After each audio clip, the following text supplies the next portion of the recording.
Hello అండి విజ్ఞాన్ గారు. Hit 3తో పాటు రిలీజ్ అయిన సినిమా రెట్రో. సూర్య గారిని చూస్తుంటే కనీసం 10-15 ఏళ్ళు వెనక్కి వెళ్ళి చూసిన ఫీలింగ్ అయితే నాకు వచ్చింది. సో రెట్రో అంటే మనకు తెలిసిన విషయమే, చాలా లాంగ్ బ్యాక్ వెళ్తూ ఉంటారు. లుక్ వైజ్గా సూర్య గారు చాలా బాగున్నారు, బట్ కథ పరంగా ఎలా ఉండబోతుంది అని. మీరు ఈ సినిమా చూసారా? మన స్వాతి గారిది సినిమా ఉంటుంది, లైక్ అనంత, ఇట్లా చూస్తూ చూస్తూ ప్రేమించుకునే సినిమా కదా. టైటిల్ మర్చిపోయా కానీ నాకు పేర్లు అనంత సంథింగ్ అట్లాంటిది అలాంటిది ఒకటి సినిమా ఉంటుంది. ఆ టైంలో అది చూసారా? పాత సినిమానే, ఒక మంచి లవ్ స్టోరీ నడుస్తూ ఉంటుంది, బట్ దాంట్లో ఫ్రాక్షనిజం కూడా ఉంటుంది, కొట్టుకోవడాలు గుద్దుకోవడాలు ఇవి. సో రెట్రో చూసిన వాళ్ళు కూడా ఆ యాక్షన్ సూర్య దగ్గర నుంచి లేకపోతే జీర్ణించుకునేలా మనం లేవు. ఎంత బాగా తీసినా సరే మనకు ఆ రొమాంటిక్ కాదు మనకు కావాల్సింది, ఆ సింగం లాగే కావాలి మనకి. మరి రెట్రోకి, కథకి, లవ్ స్టోరీకి ఎలా ఉందంటారు?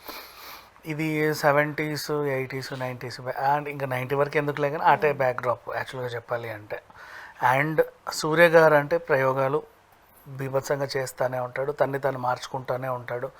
లాస్ట్ కంగువా చాలా బాగా చేశాడు. అఫ్కోర్స్ సినిమా ఆడలేదు, ఏంటో ఈయన 7th సెన్స్ చేసిన, 24 చేసిన, ఎన్ని క్యారెక్టర్స్ చేసినా సూర్య ఒక విలక్షణ నటుడు అని చెప్పుకోవచ్చు.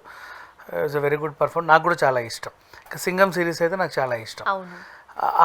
అట్లా ఆకాశమే హద్దురా, ఎన్నెన్నో సినిమాలు, ఒకటి కాదు రెండు కాదు, కొన్ని బాగుంటాయి, అన్నీ బాగుంటాయి, కొన్ని మెప్పిస్తాయి, కొన్ని మెప్పించాం అంతే. ఇక జై భీమ్లో అదొక క్యారెక్టర్. ఇలా సూర్య తన్ని తాను మలుచుకుంటూ చాలా చాలా సినిమాలు మనకైతే అందిస్తూ ఉన్నాడు. ఇక అదే బ్యాక్డ్రాప్లో మనకి రెట్రో వచ్చింది. రెట్రో ఎలా ఉందని మాట్లాడుకుంటే యాక్చువల్గా చెప్పాలంటే చాలా సింపుల్ స్టోరీ. ఇది చాలా సింపుల్. ఇప్పుడు స్టోరీ చెప్తే నీకు అర్థమవుతుంది. కనీసం ఒక 190 సినిమాలు చూసుంటాం. ఒక గ్యాంగ్స్టర్, గతంలో చాలా పెద్ద బీభత్సమైన గ్యాంగ్స్టర్ అనమాట. ఎంత బీభత్సం అంటే అంత బీభత్సం, అడుగు పెడితే ఇక నిప్పులే. అలాంటి గ్యాంగ్స్టర్ పెళ్ళాం పిల్లలతో బాగుండాలి, అన్నీ వదిలేసి కామ్గిలా ఉందాం అనుకుంటాడు.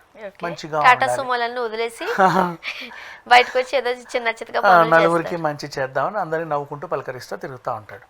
నువ్వు మారుతావు కరెక్టే, మరి అప్పట్లో మమ్మల్ని అంతా రెచ్చగొట్టి ఇలా జరిగి నువ్వు మారిపోతే మరి మేము అదే కదా, మేము నిన్ను మారనివ్వం, నువ్వు మళ్ళీ ఇటురా, మళ్ళీ మనం ఫైట్ చేద్దామని వాళ్ళు గతం తాలూకు వాళ్ళు అందరూ వస్తానే ఉంటారు.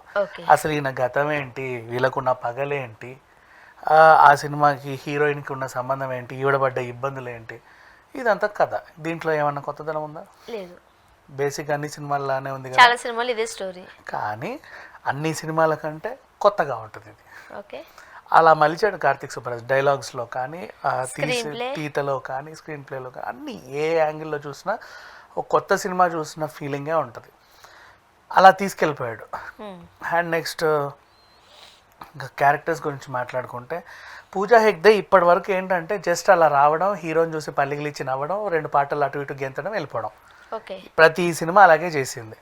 ఆవిడ పర్ఫార్మెన్స్ స్కోప్ ఉన్న సినిమా ఏది రాలా, వచ్చినా ఫస్ట్ సినిమా మోహింజోదారో ఫ్లాప్ అయింది. బట్ ఇక్కడ ఏంటో తెలియదు, పర్ఫార్మెన్స్ స్కోప్ ఉన్న మంచి క్యారెక్టర్ పడింది. ఆ పిల్ల కూడా పోన్లే ఏదో యూటిలైజ్ అయితే చేసుకుంది. అంటే సూర్య సినిమాలో హీరోయిన్స్కి పర్ఫార్మెన్స్ ఓరియంటెడ్ క్యారెక్టర్లు ఉంటాయి. ఇప్పుడు ఆకాశమే హద్దులలో ఆ లావ్ హీరోయిన్ లేదు, ప్రతి ఒక్క హీరోయిన్కి ఒక ఏదో ఉంటుంది. ఈవెన్ జై భీమ్లో హీరోయిన్ కాకపోయినా పాప కడుపావిడ బాగా చేయాల, లిజు మోసో ఏదో ఉంటుంది పేరు.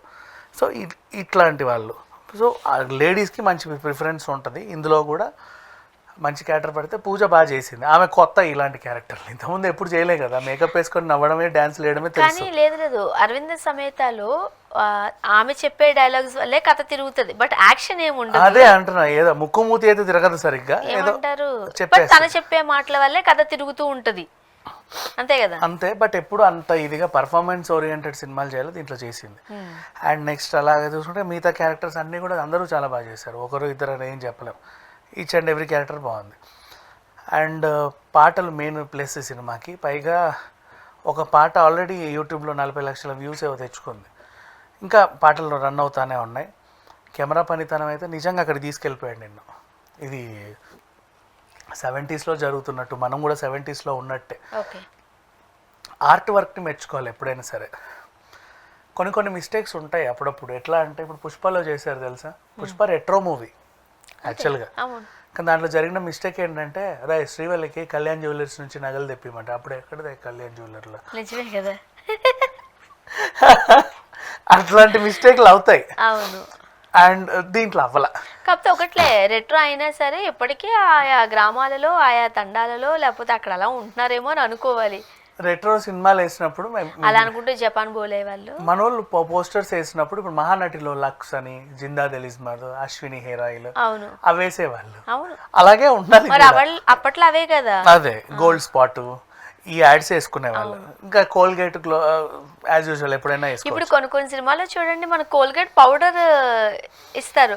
పౌడర్ ఎక్కడ ఉంది ఇప్పుడు మన దగ్గర? లేదు కానీ ఆ పౌడర్ అదేంటిది మోహన్ వేసిన పౌడర్ షేప్ లో ఉంటది, అది కూడా అలాంటివి వేస్తారు. అట్లా అంటే అన్ని చూసుకోవాలి. ఇంకా బాగా పాతకెళ్ళాం అనుకోండి గోకుల్ పౌడర్లు కూడా చూపిస్తారు. నేను చాలాసార్లు అమెజాన్ లో కొట్టాను ఉన్నాయా అని.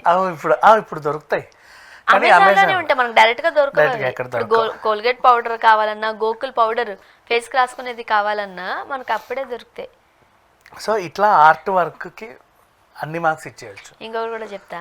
ఫర్ ఎగ్జాంపుల్ ఏదైనా సోప్ వాడుతున్నారు అనుకోండి, అప్పట్లో మైసూర్ శాండిల్ సోపు సూపర్ డూపర్, ఇప్పుడంటే అది రౌండ్గా వచ్చింది. అప్పట్లో ఓల్ షేప్లో ఉండేది. అప్పట్లో అదే మైసూర్ శాండిల్ సోపు.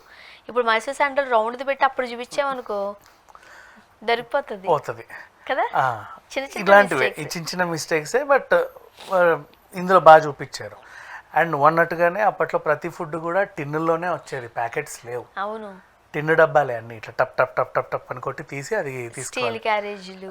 మీరు ఎప్పుడైనా చూసారా స్టీల్ క్యారేజ్ కి స్పూన్ ఉంటది? అవును అవును, మీ దగ్గర ఉందా? పడకుండా అది జస్ట్ అంటే అట్లా పెడితే టైట్ గా ఉండదు. ఇంకేమన్నా పెట్టచ్చు కదా, దానికి స్పూన్ ఉంటుంది. అది ఇంత లావ్ స్పూన్. అది స్పూన్ వడ్డించుకోవడానికి కదా యాక్చువల్ గా, ఆ మూత తీయడానికి ఇట్లా టపక్కని. సో వాట్ ఎవర్ ఈ టైప్ ఆఫ్ స్టోరీతో వచ్చాడు. ఆల్మోస్ట్ సినిమా నీకు తెలుసా ఫస్ట్ నుంచి లాస్ట్ వరకు కార్తిక్ సుబ్బరాజ్ మార్క్ అనిపిస్తుంది. నిజం కార్తిక్ సుబ్బరాజ్ కూడా పుట్టల ఆ టైంకి, అంతేగా పిల్లోడు కూడా అప్పుడు.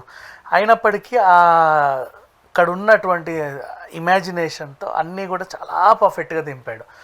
నువ్వు 70s 80s మ్యాగజైన్స్ చదివితే ఎలాంటి యాడ్స్ ఉంటాయి, మనుషులు ఎలా ఉండేవారు, కాస్ట్యూమ్స్ ఎలా ఉండేవి, స్టైల్ ఎలా ఉండేది, కళ్ళజోడులు ఎలా ఉంటాయి, బళ్ళు ఎలా ఉంటాయి, ఆ టైప్ ఆఫ్ అన్నీ ఆర్ట్ వర్క్లో కొట్టొచ్చినట్టుగా అనిపిస్తాయి. కోళ్ళ గంపలు ఎలా ఉంటాయి, కోళ్ళ గంపలు కూడా కాలం మారుతున్న కొద్ది డిఫరెంట్గా అయ్యాయి, కానీ అప్పట్లో ఒక వింతగా ఉండేవి. ఈ చాటలు కానీ చీపుర్లు కానీ వాట్ ఎవర్ ఇవన్నీ కూడా ఆ రోజుల్లో ఉండేలాగా తాటాకులు తెలియదు కొడతారు. ఏదో మెటీరియల్ అది బ్యాంబూతో చేసింది అది కదా చాటలు. ఇప్పుడంటే ప్లాస్టిక్ వచ్చే కానీ అప్పట్లో బ్యాంబూస్ తో మలిచిన విధానం డిఫరెంట్గా ఉండేది.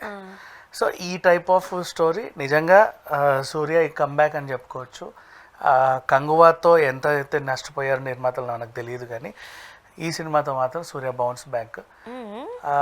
కంగువా వాళ్ళకు కూడా ఇన్ కేస్ ఒకవేళ వీళ్ళు ఏమైనా బాటర్ సిస్టంలో తక్కువ ధరకి ఆ డిస్ట్రిబ్యూటర్కి సినిమా ఇస్తే వాళ్ళందరూ లాభాల పడే అవకాశం అయితే ఉంది. సో మంచి హిట్టే పడింది, అయితే సూపర్ హిట్ పడింది, చాలా మంచి సినిమా. ఇంకోటి హిట్తో ఈ హిట్ను పోల్చుకుంటే వీళ్ళకి కొంచెం అడ్వాంటేజ్ ఎక్కువ, ఎందుకంటే హిట్కి ఏ మార్క్ పడింది, దీనికి లేదా బాధ. నువ్వు పిల్లని పట్టుకొని ఎగేసుకుంటూ వెళ్తావు, వాడు రానివ్వడు. సర్లే ఇది చూద్దాం దాని వస్తారు కదా ఆ క్రౌడ్, మళ్ళీ అదొక అడిషనల్ అడ్వాంటేజ్. అలా రెట్రోకి అందరు కనెక్ట్ అయిపోతున్నారు. సో ఈ సినిమాకి నేను ఇచ్చే రేటింగ్ మాత్రం 5 out of 5. అసలు మిస్టేక్ అనేదే లేదు, కళ్ళకు కట్టినట్టు చూపిస్తారు. అందరికీ తెలిసిన కథనే కొత్తగా చూపించడం అది ఇంకొక ఆర్ట్ చెప్పాలంటే. Thank you so much.